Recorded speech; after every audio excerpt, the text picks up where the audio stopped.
Masters of the Universe is a new live-action film adaptation to the franchise that is Masters of the Universe. This movie stars Nicholas Galitzine as Prince Adam. When he was a boy, he and the Sword of Power were sent to Earth to escape the wrath from Skeletor and his army as they pretty much took over Eternia. Now as a grown man, he has been on Earth looking for the sword. He soon enough finds the sword. He's sent back to Eternia to save everyone. I'm not overly familiar with Masters of the Universe, if I'm being honest. I used to very casually watch the cartoon when I was a kid, and really the only reason I did is because Transformers would be on right after it. Or was it Dragon Ball Z?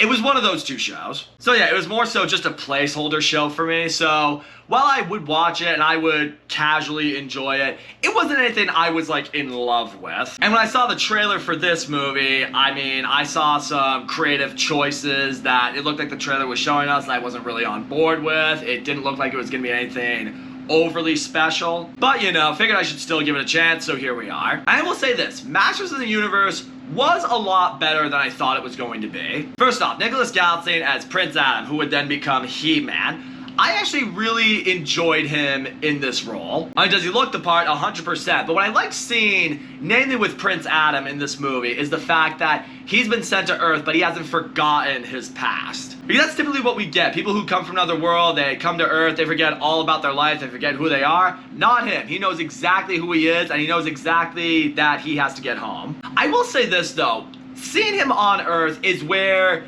the movie did really drag for me. I mean, the first third of this movie was definitely the slowest part, and this being a 2-hour and 20-minute movie, you do feel that. Because namely, while he's on Earth, I wish we could have seen a little bit more about his struggles with being, you know, a part of the human race. And granted, he is human, but he also holds the power of a god when he obtains a sword, so, you know, slight difference there. But no, we get like some glimpses here and there about how, you know, he, you know, doesn't really do well on a date, or, you know, how he was kind of made fun of in school for believing what he believed. I don't know, I would have liked seeing a little bit more of him feeling like a fish out of water as a kid. I feel like that could have brought a more emotional, heavy sort of vibe to the movie when it needed it. It could have got us a lot more on board with Adam. Instead, his whole purpose on Earth for the first third of the movie is to find the sword that he lost when he was transported to Earth. I will say this though, once we get to Eternia, that is when this movie really picks up, and in a very fun way. Because that's something I will say right now, this is not a movie that you should take overly seriously, because the movie itself doesn't take itself very seriously. In the best way possible, it felt a lot like an 80s sci-fi adventure. Like when we see Eternia itself, there are some moments visually where it looks absolutely breathtaking, and there are some moments that very blatantly look CGI. But really for me, it's the characters themselves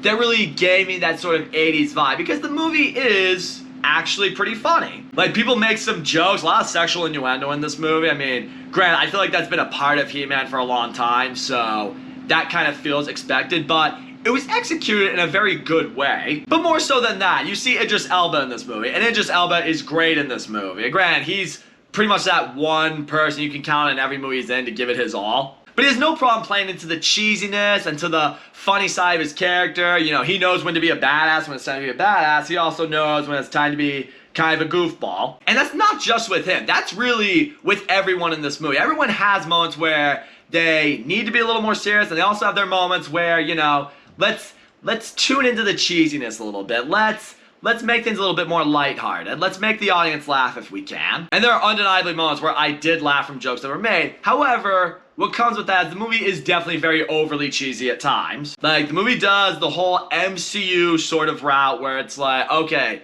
two characters could be having a moment, something serious could be going on, something could even be leaning towards being quite emotional, and then someone else will say something or do something, and you're just like, you know, you had us right there, and you had to go and kill the moment. Now granted, characters will acknowledge that they kind of ruined the moment, so I guess it's them kind of breaking the fourth wall. It's like, yeah, we know, we definitely went for the comedy here when maybe we shouldn't have, but I can't ignore the fact that even if they're self-aware that they're doing it, they still did it. But yeah, I can't forget this. Another cast member that I need to give massive props to, that I didn't think I would be giving props to, Jared Leto, I thought was great in this movie as Skeletor. Easily the best character in the movie. I mean, Jared Leto for a long time, I'm like, he won an Oscar, and then I feel like he kind of just quit. Like, he's been in a lot of terrible projects. He's given some really forgettable, memeable performances. I mean, as Skeletor, he's completely over the top. He's completely ridiculous. He's cheese. He's just, you know, saying a bunch of jokes that completely fit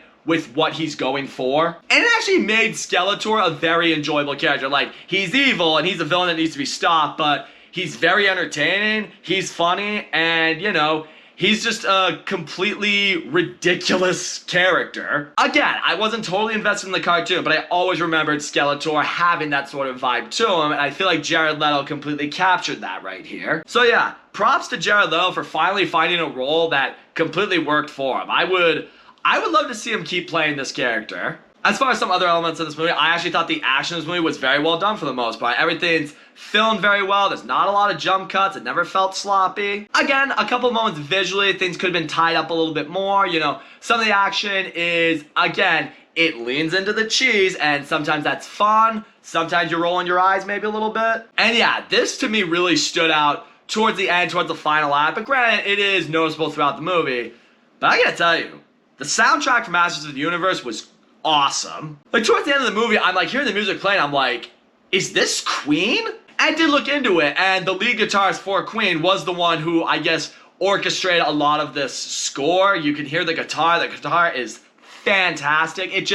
It felt like the 80s, again, in the best way possible. And that's the best thing I can say about this movie. This is a movie that just wants you to have fun. It's gonna take you back to a time that, you know, if you grew up with this franchise, you'll certainly remember, and if you weren't around for the beginning of this franchise like me, you'll still feel like it's bringing you to a different time. And that's something I gotta give this movie props for. Like, it did really suck you into the world and make you feel like you were a part of something that either you grew up with or you weren't around for, but you still feel like you were able to be a part of it here. And that's saying something. So all in all, I thought Masters of the Universe was a fun time. I thought the cast across the board did a very good job. They knew when to be serious. They knew when to be cheesy, even if the cheese in the movie wasn't always as funny as it could have been. Seriously though, Jared Leto as Skeletor, never would have saw that coming.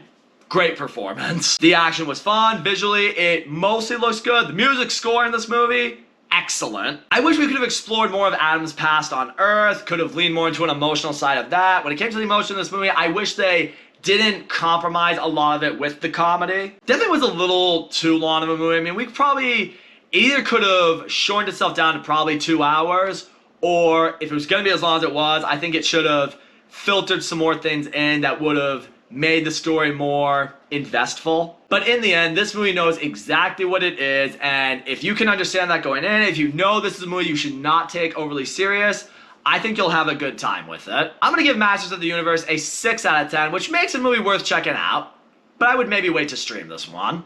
Sorry, I'm watching a movie on my iPad. So that's all I gotta say, guys. Thank you so much for watching my video, and as always, don't forget to comment, like, subscribe, and I'll see you all next time.